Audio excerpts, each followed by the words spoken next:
Good morning. This is the Publicize Your Project panel. And we'll introduce ourselves, we'll talk for a few minutes, and then we'll do a lot of Q&A because we could talk forever about publicizing and never get to the areas you're interested in and what's important to what you're doing. We are going to be talking pretty generically. If you ask a question, we may have a specific answer for you, like, oh, this website. But mostly it's going to be a kind of generic thing, and you'll get the sense of why we're going to do that in a few minutes. Okay, I'm going to ask each of my panelists, first Joe LeFav, to tell you a little about himself. Hi. Good morning. My name is Joe LeFav. I run a consultancy called Quixotic Transmedia, and we specialize in brand and content strategy. So what that is essentially when we work with film studios, animation studios, game publishers, print publishers, creative agencies, independent creators, when they have an idea that they want to design to organically grow across platforms, the comic wants to be a game, and the game wants to be a TV show, the TV show wants to be a film, and then all the marketing around it, you have to kind of sculpt that story so that it systematically and organically evolves into what it's supposed to do, so that's what we do. So we design those strategies and then package those solutions with all of our partners, if they may be publishers or distributors and creators and whatnot. So we're kind of the D&D campaign managers and designers for that kind of fun stuff. And along the way, we may say things that you don't understand the terms we use, because sometimes we don't understand the terms we use. Yeah. But feel free to ask questions. We may be just saying it because it's part of the, term of art that is used in our corners of the industry, but it may not be like English. So feel free to ask more questions. Yeah, I love buzzwords and jargon and vernacular, and it probably doesn't make sense to a lot of people, so if I'm speaking Greek, just please let me know. Okay, and next to him is Molly Celaschi. Hi, I'm Molly Celaschi. I run a PR firm called Milena Public Relations. I also head the media relations for an ad agency in San Francisco. I've worked for marketing firms. I worked in journalism. Right now, my focus is more independent writers and artists. So I work with a lot of book authors, comic book artists, independent filmmakers, and that's about it. And she's awesome. Okay, and my name is Craig Miller. You guys have heard this story before, but 100 years ago, when I was graduating from college, I was hired by someone I knew to help work on a low-budget studio science fiction movie that didn't have a budget big enough to hire a lot of people who knew what they were doing. So they had one guy who knew what they were doing, and then they hired a couple of people like me from different parts of the world, parts of the entertainment industry world, to work on it. And we had to figure out, since we had no money to spend, how we could get people interested in this not independent, but low-budget film. And we invented a couple of things that weren't typically done in movie marketing, and it worked out pretty well because that movie was Star Wars. And I was with Lucasfilm for 3 years on Star Wars and Empire and pre-production on Raiders of the Lost Ark. And then I was an independent publicity and licensing consultant for Jim Henson, Warner Brothers, Disney, Universal, and a lot of independent filmmakers, doing the things that the studio's marketing machine wasn't set up to do. If you saw stuff at conventions, as you see a lot now, but back then, we were the first people to bring a movie to Comic-Con in San Diego.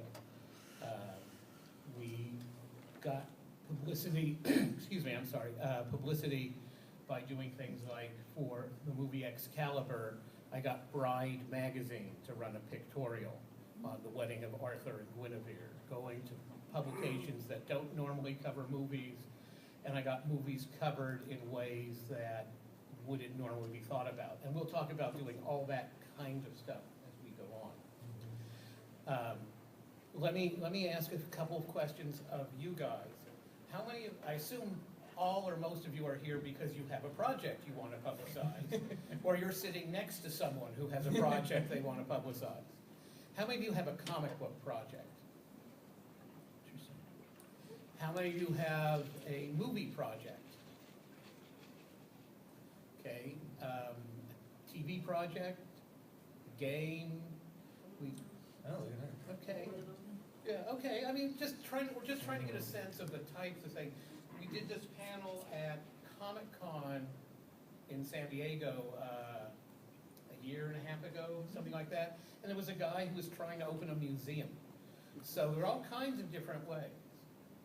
One of the things we're going to talk about is the fact that publicity is publicity. It isn't different for a movie from a book from a museum. The places you go to publicize it change, but the concepts behind what you're doing are pretty much the same. Either of you have just a basic statement you want to start with?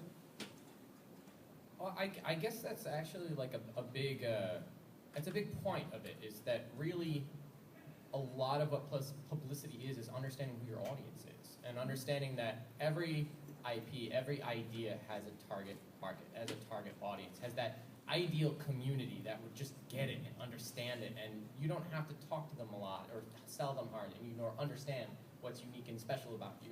And being able to find who those communities are and how to organically get yourself into those communities so that they know who you are and that they're equipped to embrace you and that you could empower them almost to take ownership over your success. Like that kind of ideal, I think, is, it seems like common sense, but most people don't think about it that way. That they think, let me raise as much attention as I want and get as many people to see me and understand me as I can, when actually if you just find this core, small, niche audience who will love you and fight for you, that actually is more important in a lot of the experiences that I've had.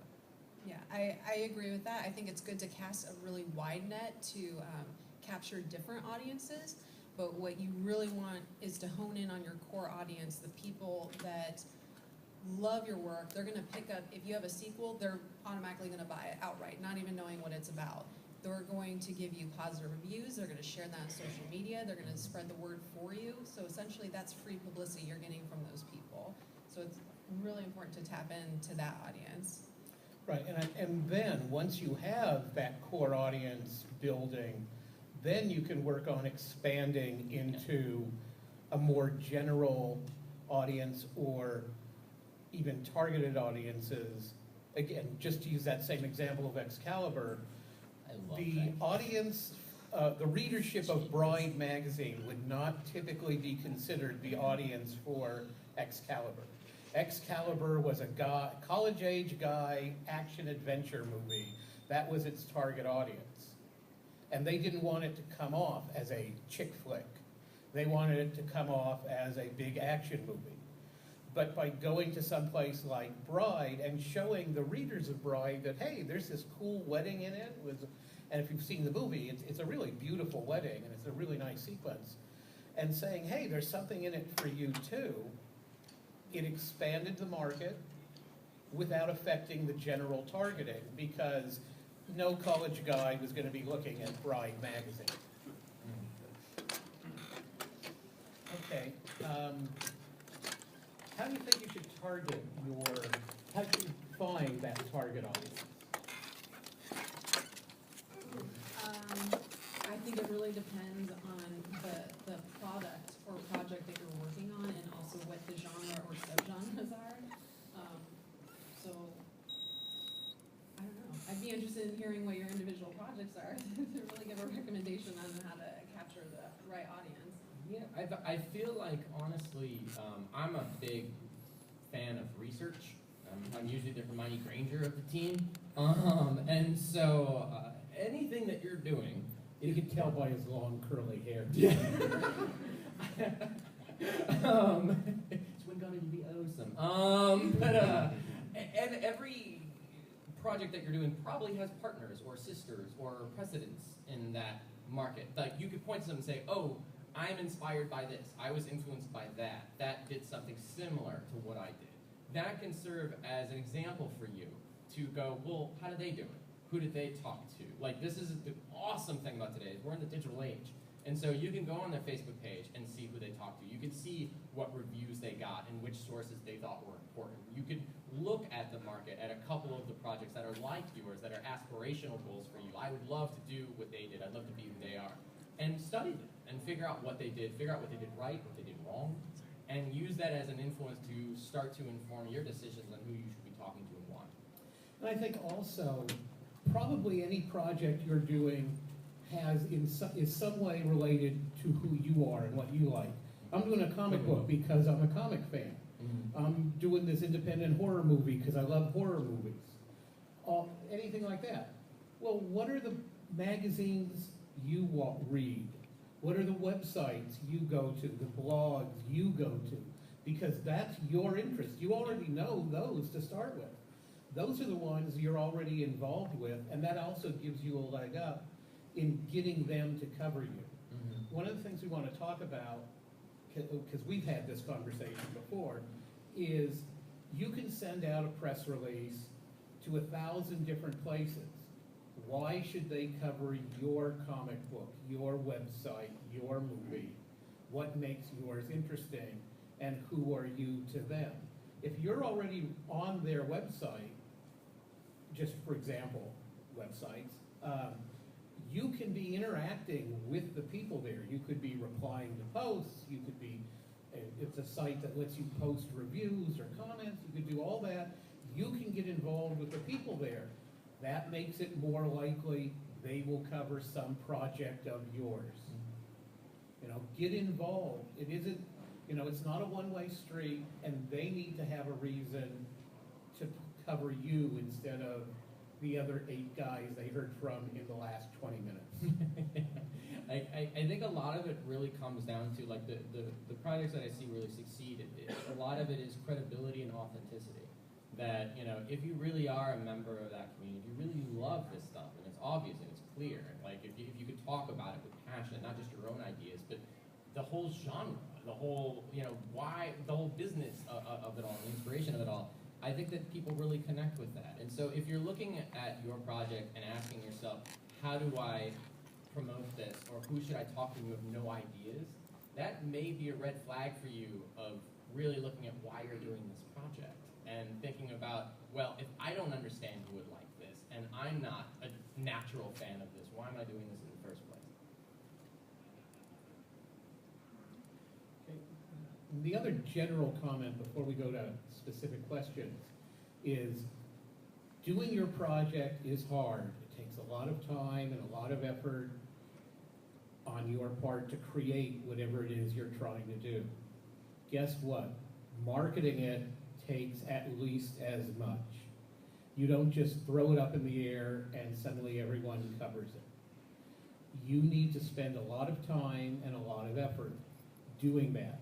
If you have money, you can hire people. You can hire Joe or Molly or one of a number of other agencies that might be more focused in your market. When we were doing the Dark Crystal, we did a thing with fashion. It's hard to believe, the Dark Crystal and fashion, but we had really no money to spend on marketing the Dark Crystal. That's a whole other story. But one of the things we did is we hired a couturier fashion designer. They designed women's formal attire inspired by the world of the Dark Crystal. And we arranged to get windows at premier high-end department stores. Phillips Wilshire in LA. It's been long enough. What?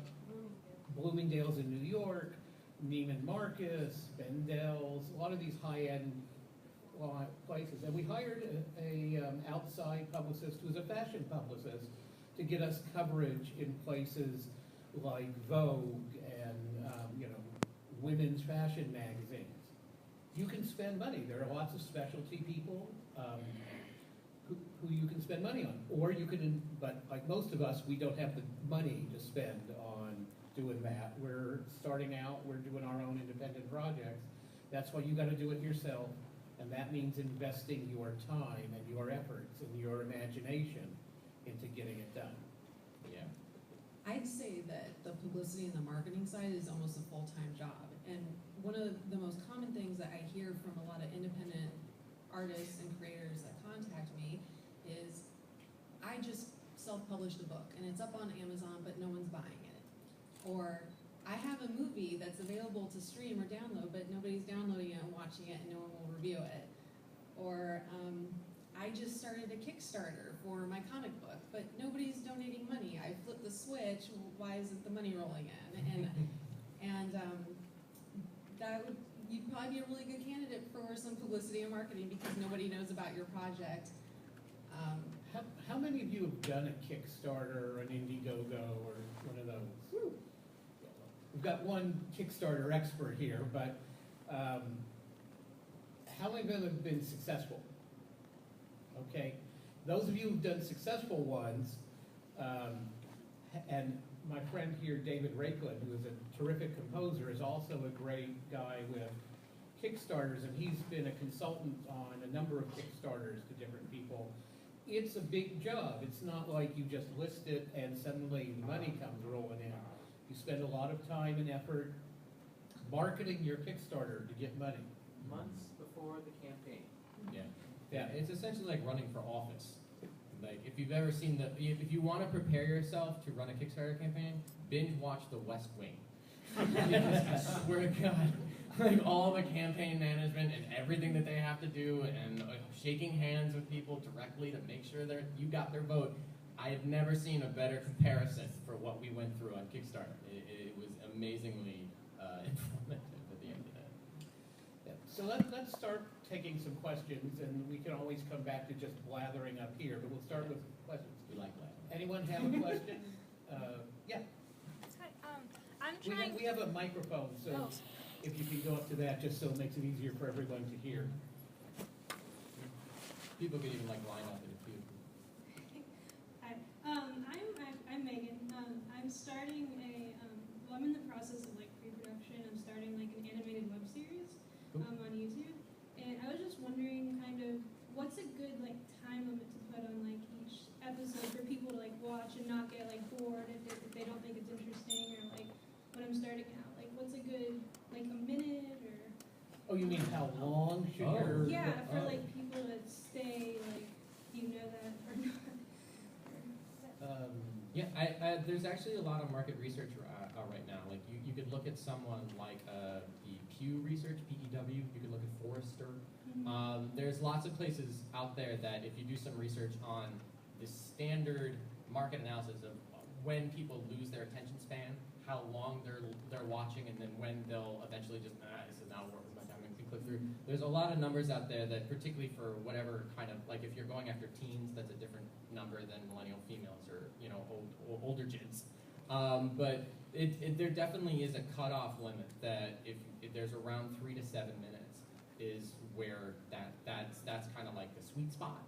That's technically still viral. Under 3 minutes is like really strong. That's where you pretty much are guaranteed, if they like the first 30 seconds, they'll watch the whole thing.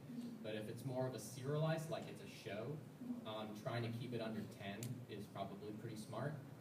But just also realize that no matter what your length is, your release schedule is actually more important.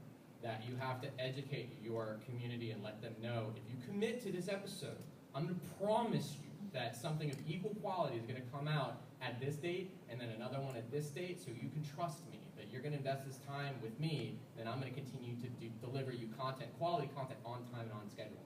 So when you put that episode out there, make sure you're letting them know when the next one's coming, so that they feel comfortable investing in your show as the series continues. And in specific, don't just say, we'll have another one next week. There's, in marketing and in surveys and all kinds of things, there's push and there's pull. You want to do push marketing. Have people sign up. You want to know when our next episode is? Put your email address here. And when your next episode goes online, hopefully it'll always be Tuesday at 3 or whatever your schedule is. They'll get emails saying, hey, the new episode of My Water Bottle is on the net. Come look at it. And you'll have a little link in it, and they can click it and go to it. Push.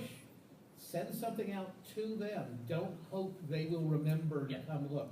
Yeah, build that community base. And the other thing is, like, as you start building that relationship, encourage them to make comments, engage them on social media. And if you see fans that are really engaging and commenting, enlist them. Say, hey, do you want to see the next episode early? And give me your feedback. If you just do this for me, and we could, help us shape what the show is going to be, and then just tweet it and post it and say, hey, check this out, I really like this, and start building these torchbearers for yourself so it's not just all on your shoulders promoting the show. Like getting people involved, making them feel part of your project, your community, your everything is great marketing. I mean, that's exactly what we were doing with Star Wars. When Star Wars came out, now everyone thinks of it as like, oh, everyone wanted to go see that.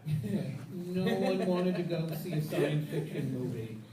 The studio really didn't want to make it. Just as it happened, the president of the studio thought, okay, it's cheap, we'll do it. But the market research said no, the other executives said no, and the audiences, we spent over a year building up an audience, getting them involved.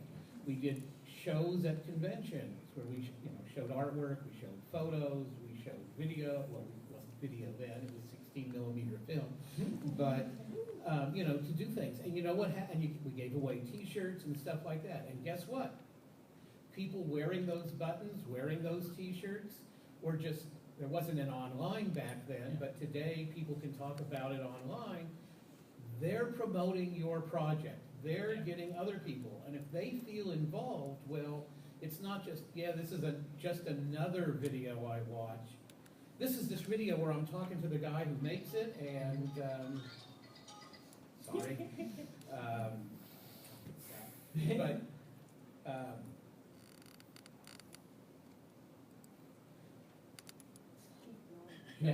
I'm sorry.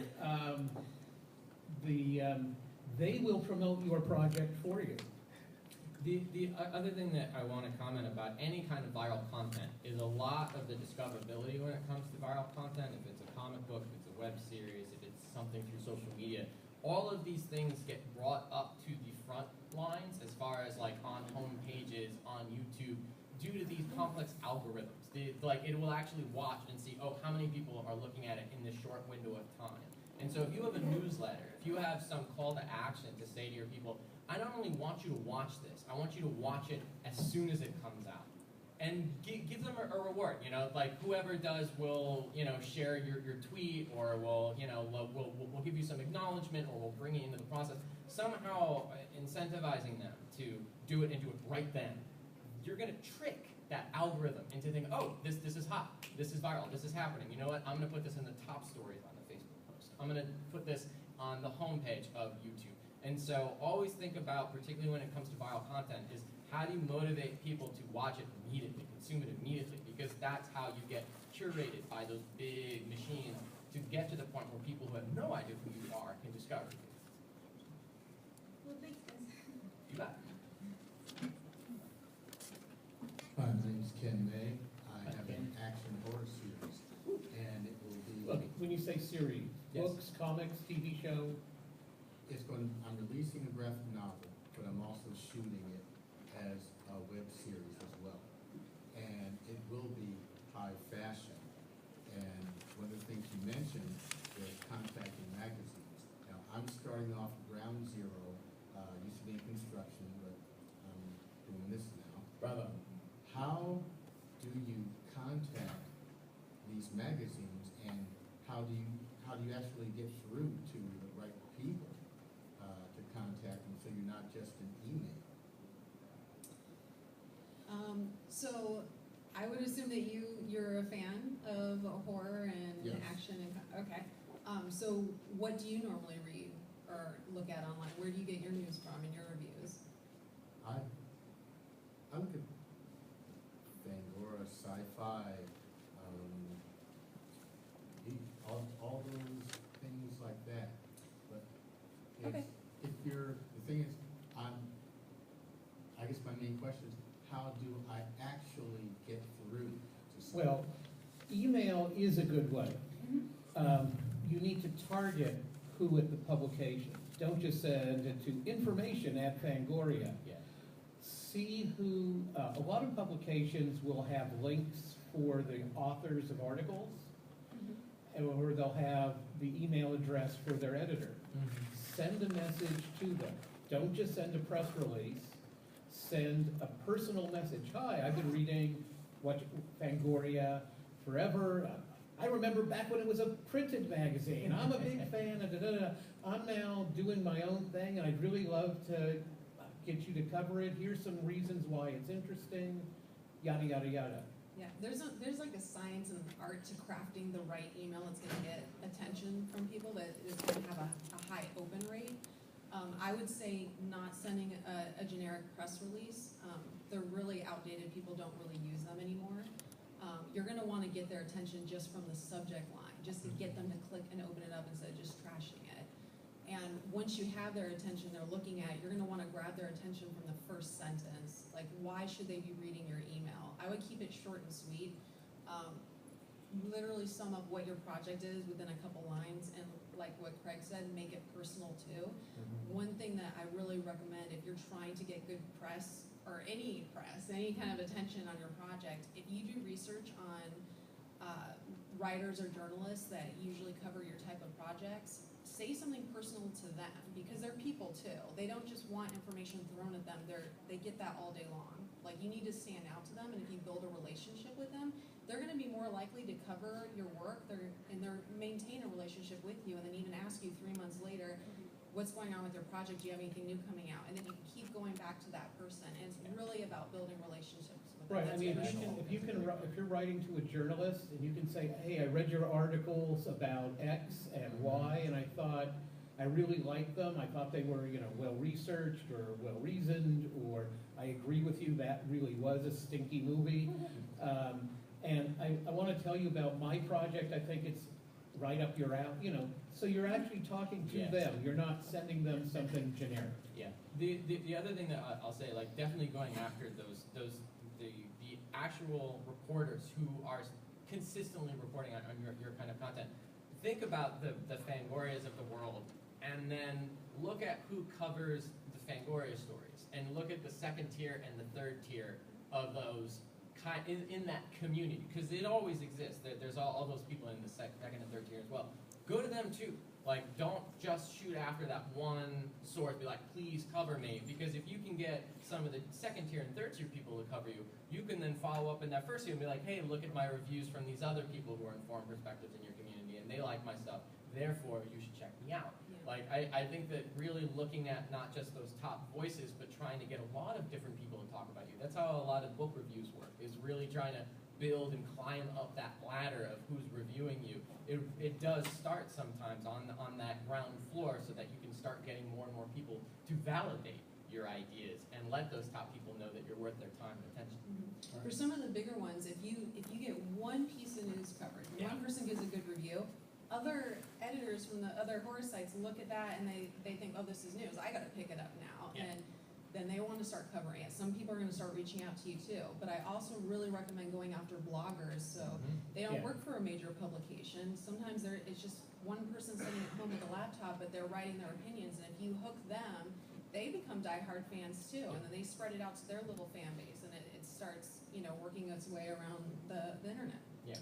All right, thank you. Yeah, make it personal. Maybe a little off to the side, but publicizing, advertising, marketing for something like this, like a convention, like a startup. So nobody knows it exists, it doesn't exist, and you want to get, create it. What would you do in terms of getting the word? So you want to start your own convention? Correct. What type of? Well, yeah, I'm sorry, go ahead. Sort of like Yeah, this, rock. only a bit smaller.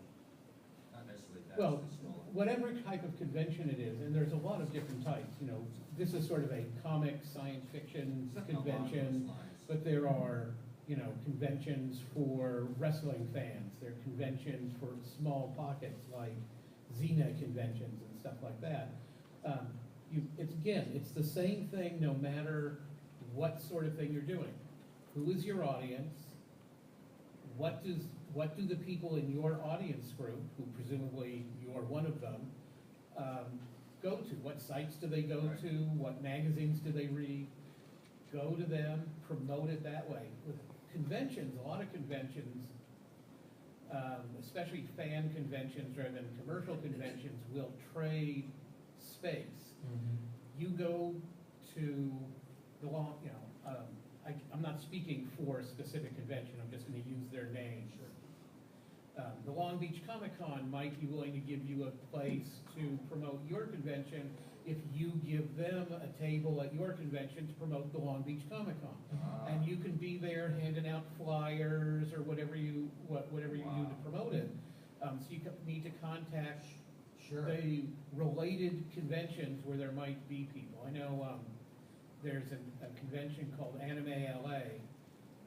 A local anime convention gets like 4,000, 5,000 people, something like that. And all the anime conventions trade table space with other anime conventions. Really good. Yeah. And, so look, that's another way to look into it. And again, I'm doing a science fiction convention. I'll contact the sci-fi bloggers. I'll come, tell them about it, ask them if they'll announce it, and maybe invite some of them to come and be on a panel if they live local to your convention, that kind of thing. Yeah. The panel involvement might get their whole group following and that kind of stuff. Yeah. Sure, Yeah. they'll post, hey, I'm Listen to gonna me. be appearing at Then thus you and come. such convention on a panel talking about blogging about conventions. Mhm. And so they'll be promoting it, they'll be promoting themselves at the same time promoting you. Yeah, if it's your first year, you may want to bring on a few headliners or get a few people in that maybe you don't charge them to be there just because you're tapping into their fan base. And then you may want to pay for one really good headliner, who's the big attraction, Right. or whatever the project Right. is. And then In other words, you're pulling people to your convention by pulling people's fan bases. yeah, exactly. Absolutely. And if you're doing a comic book convention, horror convention, if you have one major headliner, that person, you can now tap into all of the websites and magazines that would typically cover this type of genre, just because you have this person who's coming to talk about their new movie coming out. Yeah. And they'll be promoting it for free for you because they Yeah. want. Exactly. Yeah, Exactly. I remember even with Kamikaze on their first year, they got Elvira, they got Daniel Radcliffe to come down, and they went to the LA schools and paid for buses so kids could be shipped here just to go for free. Some guy that and sort walk of at the got a floors. bit of a name, Stan Lee, so. Yeah, I've heard of him. Yeah. Yeah, but all those things, that's all the promotion. Again, with Kickstarters, it's the same thing. Everyone involved in creating your project, or your friends who have big Facebook pages or have fan followings. You've got an actor who's a friend of yours, get them to announce on their Facebook page, hey, my buddy's doing this graphic novel, go take a look at it, it's on Kickstarter, contribute to it, I think it's great, you'll like it too. That's how you build Kickstarter awareness. Yeah, I think starting a convention is actually really exciting because there's so many case studies out there. Look at what Long Beach Comic Con is doing. Look what Kamikaze is doing. Look who they're talking to. Look where they're placing ads. If you discover, how would you find out what conventions are going on? Find those websites, and that's what you should do. There's so many examples out there right now where you can see how they're advertising. You go, okay, just do it. Copy and paste. Done. And so I think that there's a lot of examples out there right now that you can learn from, that if you invested the time to really look closely at how they built their community, you could basically just follow suit. Gotcha. Especially if it's a city that doesn't normally have a lot of conventions. If you're Yeah. doing it in LA, that's one thing. If you're doing it in a smaller town that doesn't get they don't have a lot of events, that's huge. Yeah. All the local newspapers are going to be covering Oh, your event. right. Mm-hmm. Right, if you're in a place like LA, there's gotta be a reason why your show is different from the ones that already exist. Unique hook.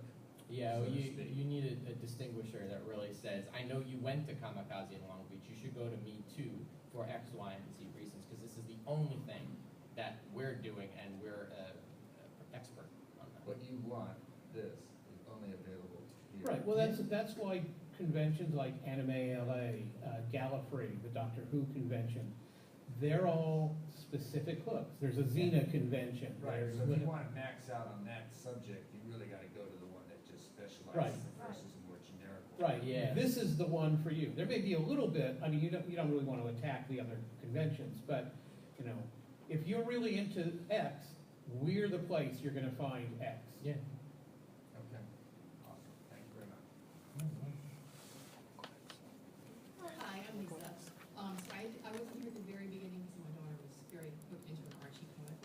Good. But I wanted to ask, were you talking about the original Star Wars and the buttons?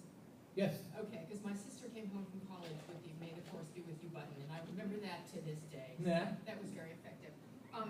My husband, who's a professional television writer of fact-based things like documentaries and so on, and our 11-year-old daughter wrote a fantasy novel together about the children of the Norse gods. It's called The Aesir Kids. It's based on role-playing they used to do when she was 3, when the Thor comic books and so on. Cool. So it's a fantastic book, 384 pages. So we've done a lot of research about reaching out and marketing the book. What we're really struggling with is reaching our target audience. We know who they are. They're between 8 and 12 years old, but it's very hard to get past the gatekeepers. And there are certain things you cannot do with children that age. They're really not into Facebook yet. They're not into some of these online groups. They're certainly into YouTube. How do you, if you can give us any advice on how do we reach that age group? Because it's pretty again, you need to research where are they going. A Girls World is still there, right? Yes. But Okay, for example, this is, friends of ours have done this website. It's not as big as it was. they don't do it anymore, they sold it. Oh, they sold it? Okay.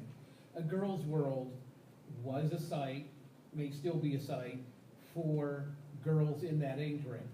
At one time, it was the biggest site, biggest on the internet is, gets most clicks, after Mattel and Barbie. But that's where they go. Can you get them to cover your book? There's a lot of stuff on YA books, a lot of sites about YA books, and they break, I know a lot of YA is, but that's juvenile and YA, and a lot of places cover both, and I think you need to research those places if that's your target audience. Can I ask, your target audience is 8 to 12? Yeah, And how many pages is your book? 384. That seems awful long. That Yes. seems really long. It is, but I will tell you, the kids who read the book absolutely love it. But it is, I mean, we have gotten advice that maybe you should break it down into smaller sections. really should. You know. Series are really big now for Yeah. books, so Yeah. maybe split it into 2 parts or turn it into a trilogy. Yeah, because like if parents, I deal a lot in publishing. I'm a publisher packager by trade, and a lot of parents judge, is this book right for me if it looks, feels, and reads like the other books I buy for my kid. Yeah. So parents buying for 8 to 12-year-old girls are buying 180-page books, big font, splash page spot illustrations, colorful covers. There's a very clear visual language that tells them this book is made for my kid. They're looking at a 380-page book. Does it have illustrations? It does. Okay, well, so if you just literally just split the book into 3, and there's your trilogy, I That'll think, require some rewriting to sure, make it. but I think like even that alone may definitely help, but I think that really, yeah, like looking at the community and who is doing trusted reviews for those kind of books, like go to the conventions that are for independent book publishers, talk to librarians. If you get to win one over, that's a big win for you. Really try to get onto Goodreads, which will super help you. We are on Goodreads. Good, Yeah. yeah, and get those young bloggers, get those publishers to start making reviews for you, because each and every one of those that you get can really start getting out there. And honestly, this may hurt to hear this, but think about giving it away for free. Yeah, to- no, I know we've looked at these studies and the cost benefit and so on of that. Yeah, like even if it's just for promotional windows where it's only available for a certain amount of time on Amazon, or you're putting out, on a website where it's like this hub for everything about your brand. So all of your messaging, it directs them to one place, and that's the place where they get to meet other people and get a sense that this brand is bigger than just them and this one link that they click. That if there's some way for them to get into it and read the first volume or read the first few chapters and know that this is, again, worth their time and attention, so that a girl can know, okay, I'm going to invest 400 pages into this, but I like it. I already know I'm in. I'm sold. And so any way to get them in there to commit, that's going to be a big advantage. Right, I have a friend who wrote a fantasy trilogy, not at your target market, but a fantasy trilogy. It wasn't selling very well. Only the first volume had been published. Her agent convinced her to essentially give away the first volume. This was as an ebook. and then charge regular price for volumes 2 and 3. And her sales just skyrocketed. They got, they were willing to take a chance on free or 99 cents on the first one, and then they really liked it, so they bought 2 and 3. Yeah. Plus, like, it shows momentum too. Like, if you could break that up into 2 or 3 volumes, and they read the first volume and they're loving it, they consume it, they're like, okay, well, the next one's coming out really soon, and then, third one's coming out really soon, and like, you can actually get them feel like there's a movement, like, going on where it's something to be excited about and tell their friends about, hey, you gotta read this, the next volume is coming out really soon. Like, there's a way to manufacture your posture in the market so that all of the people who are trying to buy your book will feel like this is something that I have to take seriously now. And For that age group, I wouldn't imagine that 8-year-old's going to be on Goodreads or reading reviews, so I think you really need to go after who's influencing the child's life, so you need to target the parents or the schools. Yeah. So I would, for a book, if you really want to impress teachers and librarians to get them passing the books on to the kids or teaching them in classes, I would first submit it for book awards. That's a huge deal. Teachers and librarians are going to pay more attention to that. You can do book readings in the classrooms and at libraries. Yeah. You can focus on websites or publications that are geared towards parents that, they want something that's good for their children. And then you can also target events that are family friendly, where you might be able to either engage with a reading, a signing, or even a giveaway for the books. Yeah. Another thing too, if there are other opinion leaders that have a big following that you can go to and say, hey, mister, you wrote this awesome book. Would you read mine? And if you like it, can I quote you on that? That if you have 2 or 3 approach them quotes. for quotes. Yeah, and they're like, if someone really signs up, Scott Westerfield's like, I love this book, it's great for girls. Like, that will be a big bonus for you to get attention and to get reviews and to really spark that momentum. That try to find other people to speak on your behalf and say, yeah, you should really pay attention. It's a great read. And while it's difficult to get them to make the cut to get reviewed by them, Library Journal and Publishers Weekly are great places. And libraries buy huge quantities of books. Yeah. And by the way, if you're doing a trilogy, make sure there's a number on the spine. Libraries love books that have a number on the spine. Yes. Volume 1 in the trilogy, Volume 2 in the trilogy. Okay. Yeah, that's And great. just to clarify, and thank you for all of this advice, it is really for boys and girls, and that's the great part, because it's adventure, so, yeah. It all applies Yeah. across the board. And again, all this information, when we're answering questions, we may be targeting a specific project. The general information applies to all kinds of projects. Yeah. Absolutely. Okay, thank you very much. You bet. Okay. Good luck. The Aesir kids, AESIR kids, like Okay, from Asgard. we're down to just a few minutes, so we'll try to answer. Well, we've got a sign up in the air, so we'll try to answer more quickly. All right. Yeah, sorry. My name's Andres Dorado, and I'm kind of building a company, and we're working on several projects at once. And my question was, one of the projects is going to be like a webcomic, and I wanted to know how exactly I can market that. And also, I was thinking of like cross-marketing with my other projects, and I was wondering if you have any hints on that.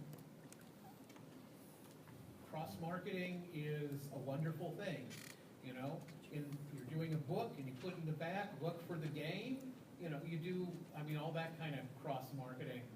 You have it, marketing a webcomic is, all the things we've been talking about with marketing everything applies. Who reviews it? Who blogs about it? Who talks about it? Who does similar things that you can get quotes from? Yeah. Saying, would you read this and give us a quote? We'd like to help promote this thing we're trying to do. That's always great, because even if they don't put it on their website, if you put, so-and-so says this is a great webcomic, then people who know that person will see it and say, oh, well, he likes it. Yeah. Really try to spread out your, I'm going to use a stupid word with messaging, but basically all of the messages that you're sending out there in the community, make sure that's not just your webcomic, that have a Tumblr, have an art blog just from your artist, and have that artist list 50 other names in there of their inspirations. If you look at a lot of these webcomics, all of the artists have their own blog site that lists art from that website, and then say, this is who I am, get to know me, and by the way, I love Becky Cloonan, I love Ben Temple-Smith. And they just list, hey, if you like my stuff, these are the people who inspire me, you should check them out. And really be a part of that community and promote those other comics and start getting known for promoting those other comics. Because I've known a lot of webcomics that literally, someone will notice like, oh, you know what, this guy talks about me a lot, I'm gonna check their stuff out, and they like it. One tweet later, they're like, hey, this is a great comic, I really like this, and your viewership spikes. And so a lot of webcomics succeed because the community embraces them. So really try to find a way, and as many ways as possible, to really dive into that network and find a way to have other people believe in your work just as much as you do. I'm sorry, we have to, I want to try to get to these last two guys before they throw us out of the room. Hi, my name's Kevin. Just really quick, kind of a follow-up to what this other gentleman was saying back there. I had a graphic novel. I had a pretty successful October with a screenplay. I write horror screenplays, got optioned in 2-1 contest, first place and second place. But I don't know at what point it's newsworthy. Is it newsworthy enough that you just won something or got something optioned? You have to wait to till it gets made, till it becomes something that you can parlay into more successes. And then I was also wondering if you had an idea. I put like an ad on Craigslist to find a publicity person because I wanted to ask them these kind of questions privately. And I don't mind paying somebody for some information, but I got like a whole spectrum of price ranges to just consult with somebody. If you could give like some target ranges, if you know that you're, you know, maybe I can write okay, but I'm not a publicity person. I don't want to have that startup curve of what you're talking about, experimenting with things. I'd like to just maybe pay somebody who knows, but I'm not like a millionaire or something. But I don't mind paying for good advice. But if you could give, and I'll post it down, some idea of what it would cost to maybe get a consultation, and at what point something becomes newsworthy.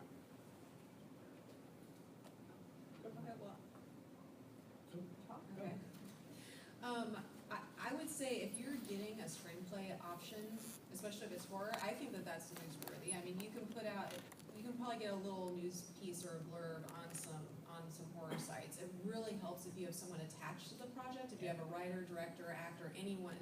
Even if someone just showed some interest in it but hasn't officially signed, that's definitely newsworthy. Right, and especially if whoever optioned it has a track record. Yes. Yeah. Yeah, my buddy who wants to get into the low-budget movie-making business optioned it, not so much. Right. But if this guy who has made 2 previous low-budget horror movies, or better, high-budget horror movies, optioned it, then it's news. Yeah. Yeah, definitely agree with that. And what would you expect to maybe pay for a That's a very tricky subject. I think everybody feels a little bit differently on what that scope and scale is. If someone is coming at you, knows barely anything about your project and starts giving you flat rates, more than likely they're not someone you should be dealing with. If someone wants to build a relationship with you and go, well, let me hear more about what you need, and let me hear more about what your specific goals are and when you need to achieve them. If they're building a relationship with you, then you could outwardly come out and say, hey, I'm looking into other options, you tell me what is fair and customary for you, talk to 3 or 4 of them and see if there are any patterns. And you'll start to find your own comfort range as far as how much you feel comfortable to spend. I don't know if you've experienced it, but I don't know if there is really like an industry standard for that kind of stuff. I think even if you Google it, you'd be hard pressed to find anyone that would publish a dollar amount. Yeah. Yeah, and if someone just quotes you a fee outright, it sounds like they probably just want to make money and See what they've worked on before, and if you're looking for just a little advice, if it's someone who's worked on a lot of stuff similar to what you're doing, and you say, hey, can I pay you $50 or $100 to sit down with me over coffee for some advice, and they may or may not do it. If what you're looking for is general advice for half an hour or an hour, that you should be able to find at a pretty reasonable price. Yeah, I think just be honest about your needs. Tell them this is what I can spend. Can you help? And if they say no, then good, you're not wasting much time. Okay, we need to move on to our last question.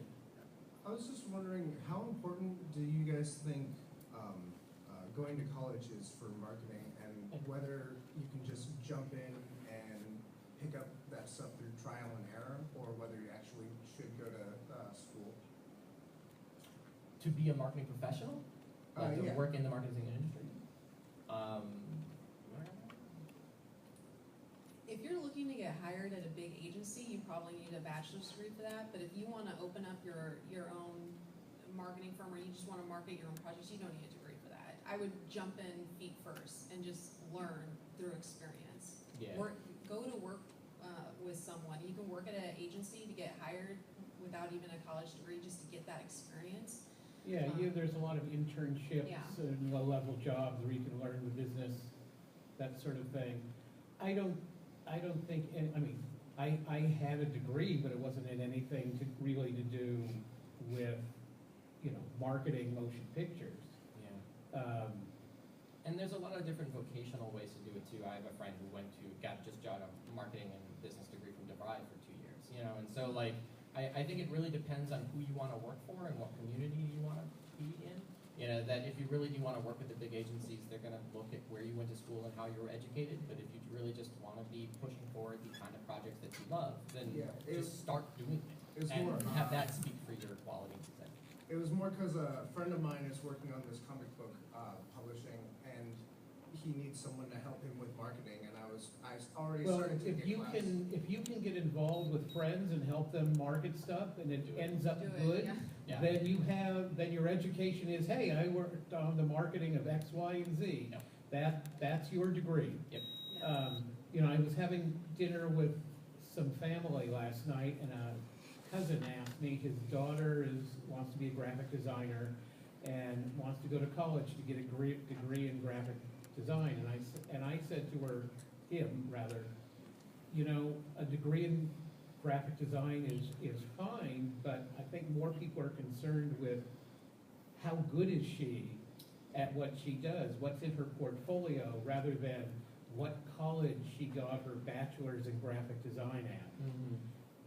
Does she know the software? Does she design good stuff? Does she have a good sense about it? That's far more important. Marketing's the same way. Hey, I've had success at marketing, hire me, is a much better calling card than I graduated from, whatever college with a degree in marketing. Yeah. So there's not like significantly more that you would know only if you went to college for 2 or 4 years? It really depends on the program and is there a comic book marketing degree somewhere out there? No. But I think that it just depends on how academic you want to be. And really, you could probably get a lot of their textbooks at the library for $1.50 late fees. And so I think that it's just how proactive you want to be in educating yourself and then diving into the market. Some people really benefit from like a collegiate education, but it's just how mainstream or how broad your education is versus how targeted your skill sets are. I don't think any of us have a degree in publicity or marketing or anything else. Yeah. Well, we have degrees in something, but not in those fields, so. Thank you very much. Yeah, good luck, man. And I guess we're out of time. So thank you very much. Thank you.